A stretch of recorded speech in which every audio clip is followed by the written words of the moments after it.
Emakhaya ake nihlale nami namhlanje sike sivove ukhamba uzonyuka liyemsamo. Senza nje ukhambana oluncane lokuthi phela kungahlali abantu abadala bome emsamo sibe sikhona.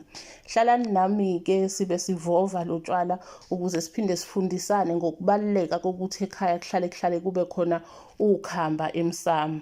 Phela utshwala besintu bubaluleke kakhulu kuthina singabantu ngoba budlala indima ebalulekile kuthina abantu ekuphakamiseni thina nokuphakamisa umsamo wethu njengabantu, ngoba phela ukhamba luwukuxhumana phakathi komsamo nekhaya.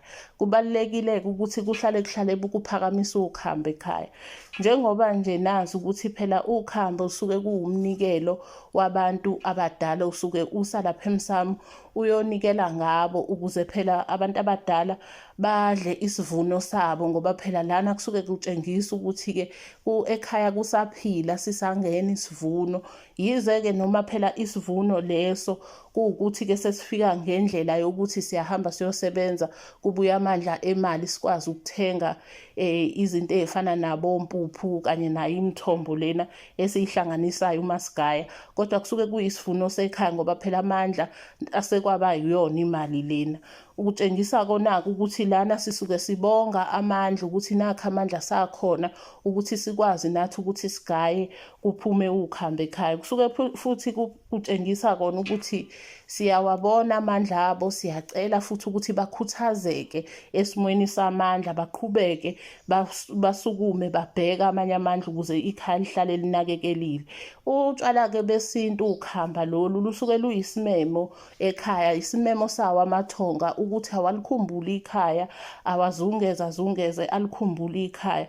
Ubahlanganisa lolu khamba lolu ukuthi ababhunge bahlale ndawonye, bakhulume ngey'nkinga zasekhaya, bakwazi futhi ukuthi bazixazulule bese bezibonile iy'nkinga zasekhaya. Kuphinde futhi kube indlela yokuhlonipha nje umsamo.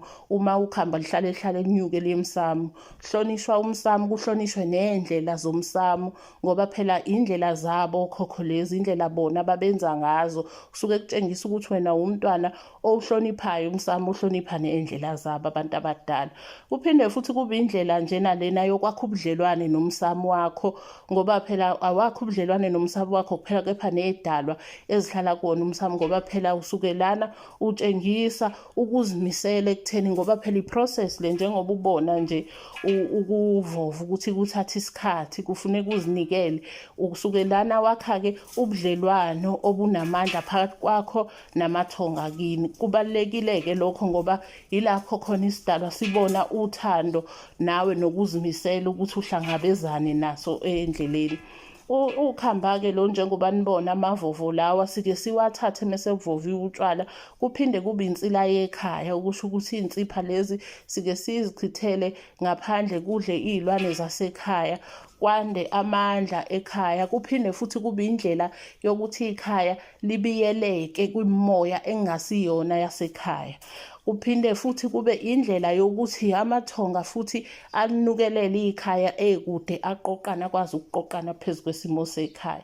Ngakho-ke yonke nje into esebenza ngesimo sabo utshwala iyindlela yokuthi iqinise ikhaya ngendlela thile.